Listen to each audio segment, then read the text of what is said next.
Hey everyone, it's Dr. Ramani. Welcome back to this YouTube channel on narcissism, antagonism, narcissistic and toxic relationships and people, and how to navigate them. So, and speaking of navigating, actually, that gave me a little way to get that in there. Please listen to my podcast, Navigating Narcissism. We've had amazing guests all throughout the whole podcast. Links in the video notes. But I'm going to talk about something that I cannot believe I haven't talked about on this YouTube channel. I was doing some research for some other work I was doing today, and I was studying, and I was like, what? I didn't do a video on this. So we're going to talk about something that you already know, but it's a really great framework called DARVO.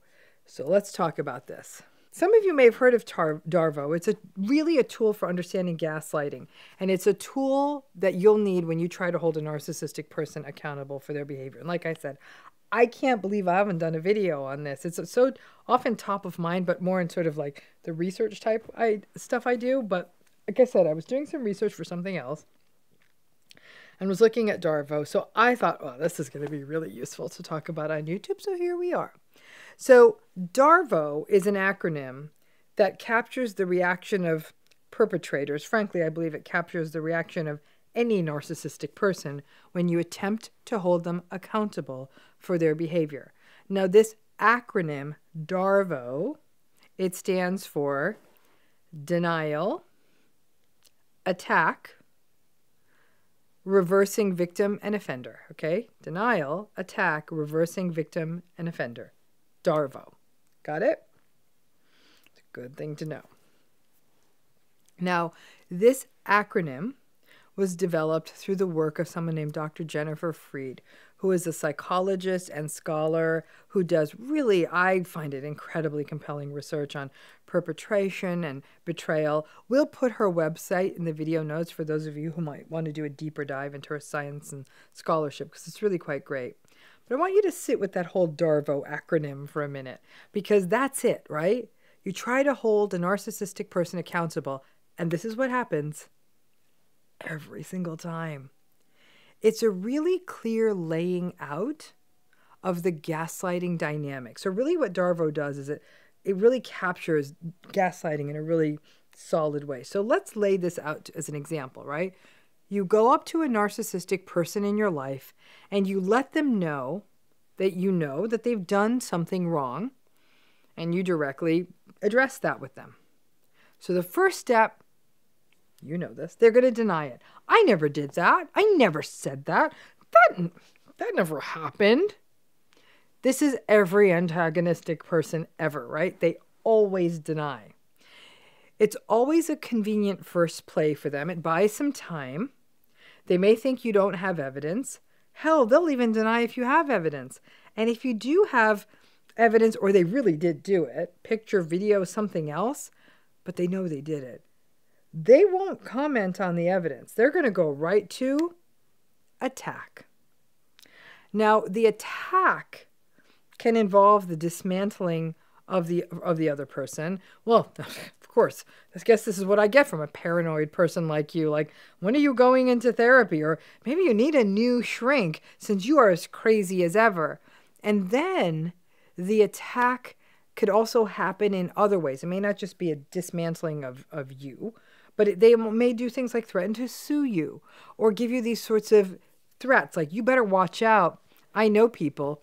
You better watch your back. Or I could ruin your reputation. Or you think you've got this on me? Wait till you see what I've got on you.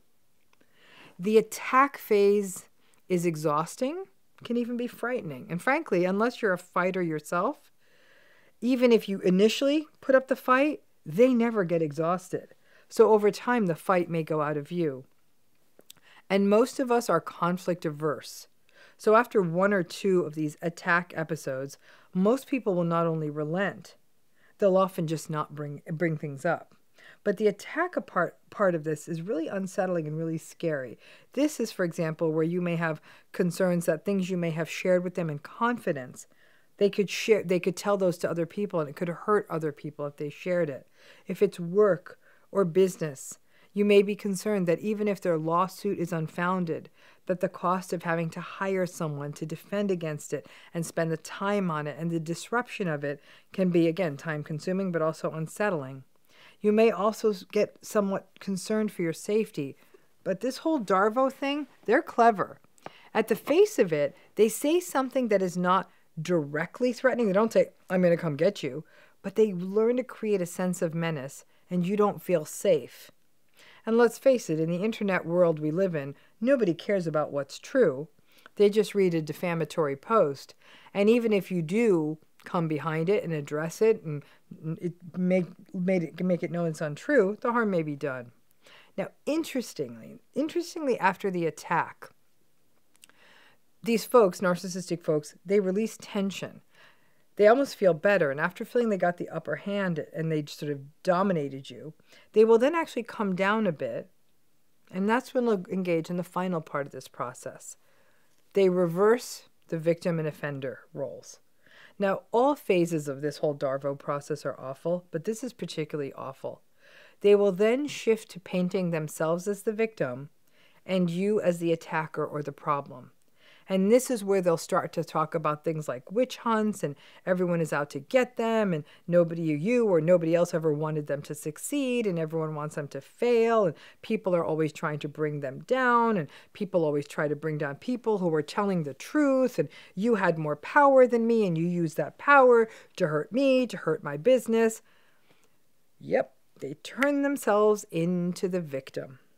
So now, you're the person who was harmed, and you got harmed just because you were trying to get this person to be accountable. You're now harmed. You're on the defensive because you are painted as the offender. So you went from being harmed to having to defend yourself from being the perpetrator yourself. So I'm going to give you a couple of examples because I think that makes it so much clearer. You have a narcissistic colleague or coworker. You find evidence that your coworker, who is narcissistic, has been doing some shady stuff.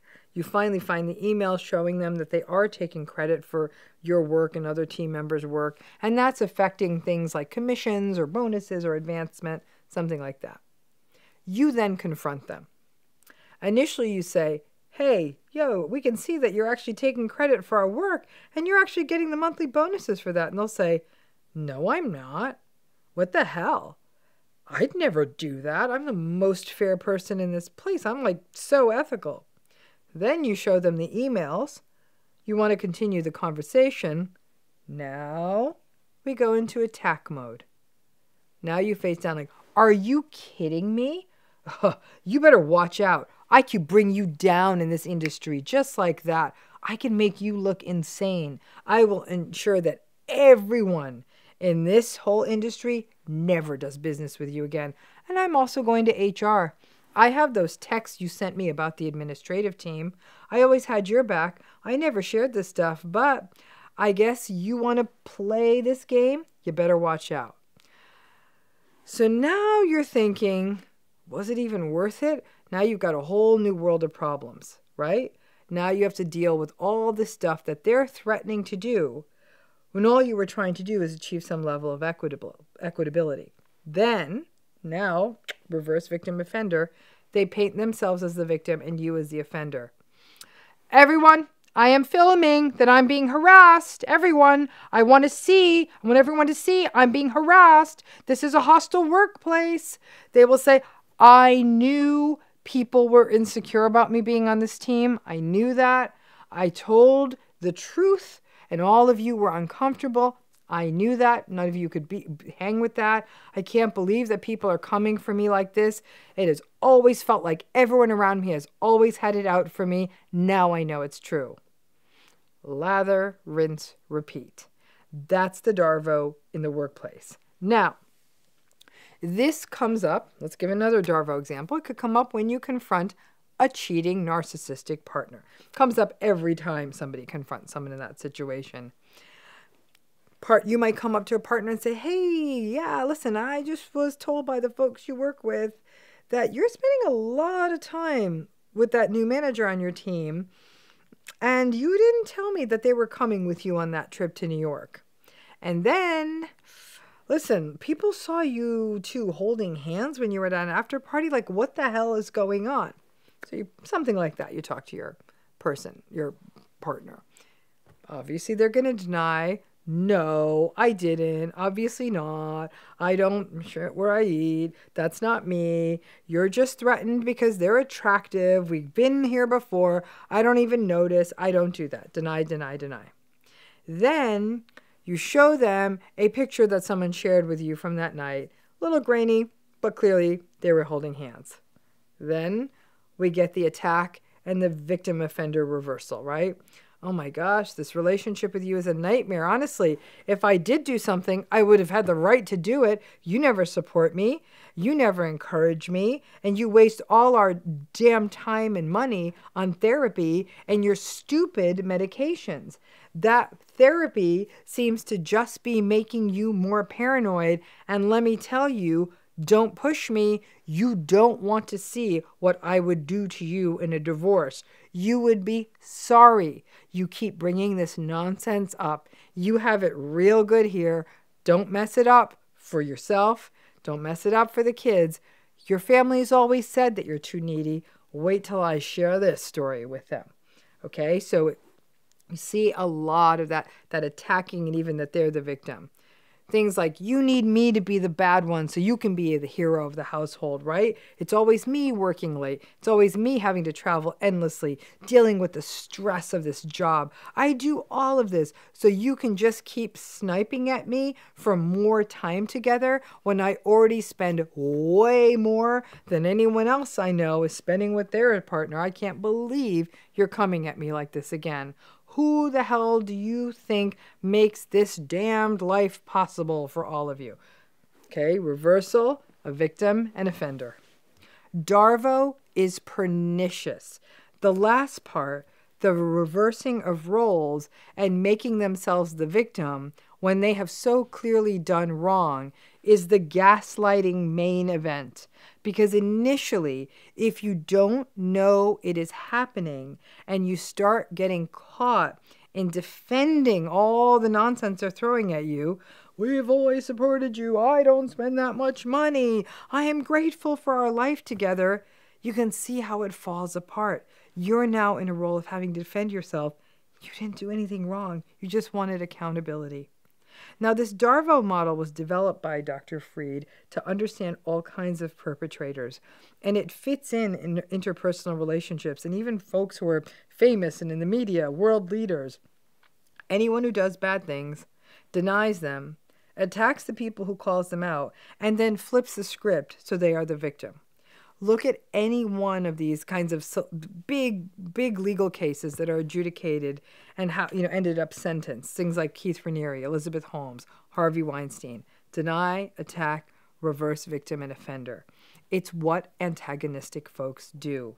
Sort of, you could do this as a fun game night thing. Think of any of these big ticket trials and go back over the coverage. You will see it holds true, the DARVO of it all, every single time. Now, the beauty of this acronym is that it provides a way of understanding it while it is happening to you, almost in real time. When you see it happening, you may be shocked initially, but when there's a long-standing acronym in place, then it's a thing. And if it's a thing, then that's a reminder that you aren't the only one dealing with it. Now, holding a narcissistic or antagonistic person accountable is pointless and futile. You would have more luck teaching your cat to do the dishes. And the confusion that ensues when you try to get them to be accountable can leave people feeling as though they may be the ones that are wrong. You should really check out Dr. Freed's work. She's really a rock star, and her work theoretically lays out all of the traumas, not only around betrayal, but this idea of how almost every single time in these kinds of relationships, this deny, attack, reverse victim offender, this DARVO model applies in these kinds of cases and kind of gives you a framework so you realize it's not you who's losing your mind. That's just how this thing works. Thanks again.